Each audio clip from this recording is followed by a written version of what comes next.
Hello students, આજે હું તમને બતાવવા જઈ રહી છું કે એસ રૂલર ફોર્મમાં વર્ડ્સ કરવાના હોય તો ખાલી એસ લગાડવામાં કોઈ બી વર્ડમાં ચેન્જીસ નહીં કરવાની અને ખાલી વર્ડની પાછળ એસ લગાડવાથી રૂલર ફોર્મમાં થઈ જશે.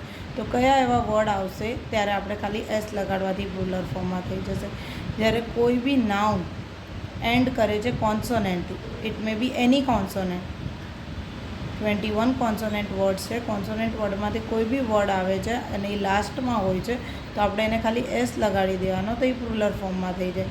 ફોર એક્ઝામ્પલ, CAR કાર, તેનું પ્રુલર ફોર્મ થઈ ગયું CARS કાર્ડ્સ. BOOK બુક, તો એનું પ્રુલર ફોર્મ થઈ ગયું BOOKS બુક્સ. એવા ઘણા બધા વર્ડ્સ છે, તમારે ખાલી એસ લગાડી દેવાનું તો પ્રુલર થઈ જાય. સેકન્ડ રૂલ છે, ક્યારે આપણે એસ લગાડવાનું? તો જ્યારે બી કોઈ બી વર્ડની પાછળ વાય હોય, કોન્સોનન્ટ વાય હોય અને એની આગળ અગર વોવેલ સાઉન્ડ છે તો આપણે વર્ડ સેમ ટુ સેમ રહેવા દેવાનો છે, એની સ્પેલિંગમાં કોઈ ચેન્જીસ નથી લેવાની અને આપણે ખાલી એને એસ લગાડીને પ્રુલર ફોર્મમાં ચેન્જ કરી દેવાનું છે. ફોર એક્ઝામ્પલ, વર્ડ હું દઉં DAY ડે, તો DAYS ડેઝ થઈ જશે, કારણ કે વાયની આગળ એ આવી ગયો. You can see on the screen.